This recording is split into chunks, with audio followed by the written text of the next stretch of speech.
ദശ പെരുത്തപ്പോൾ കൊതിയൻ നമ്മുടെ അപ്പൂപ്പൻ കയ്യിലെടുത്തു രണ്ടപ്പം. ഇത് കണ്ടപ്പോൾ അമ്മുമ്മയ്ക്ക് അരിശം മൂത്തു പെട്ടെന്ന്. ആര് പറഞ്ഞു മുപ്പിനെ കയ്യിലെടുക്കാനുണ്ടപ്പം?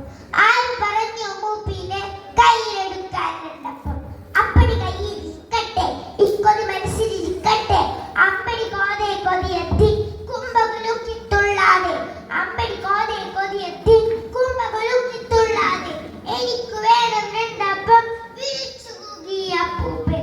തീപ്പുക ഏറ്റത് ഞാനല്ലേ, അപ്പം ചുട്ടത് ഞാനല്ലേ. എനിക്ക് വേണം രണ്ടപ്പം വാശി പിടിച്ചു അമ്മുമ്മ. അപ്പൂപ്പനൊരു തൊഴി കിട്ടി, അമ്മുമ്മയ്ക്കോ കടി കിട്ടി. അപ്പൂപ്പനൊരു തൊഴി കിട്ടി, അമ്മുമ്മയ്ക്കോ കടി കിട്ടി. നല്ലൊരു പോംവഴി കണ്ടെത്തി കൊതിയൻ നമ്മുടെ അപ്പൂപ്പൻ. ഇത്തിരി നേരം രണ്ടാൾക്കും കൊത്തിയിരിക്കാൻ മിണ്ടാതെ. ആദ്യം മിണ്ടിയാലൊറ്റപ്പം, മറ്റേയാൾക്കോ രണ്ടപ്പം.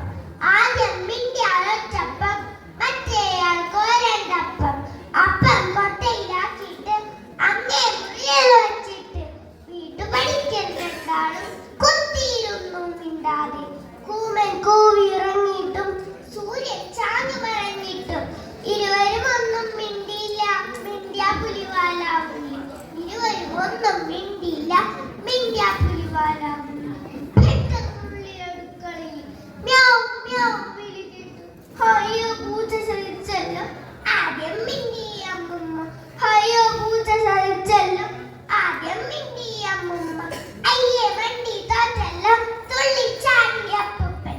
അയ്യേ വണ്ടി തോറ്റല്ലോ, തുള്ളിച്ചാടി അപ്പൂപ്പൻ.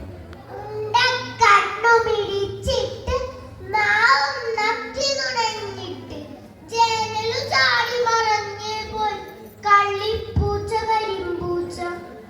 ഒഴിഞ്ഞ കൊട്ടയിൽ നോക്കിയിട്ട് ഒട്ടിയ വയറും തടവിയിട്ട് മെല്ലെ നടന്നു രണ്ടാളും പായ വിരിച്ചു കിടക്കാനായി. പായ വിരിച്ചു കിടക്കാനായി.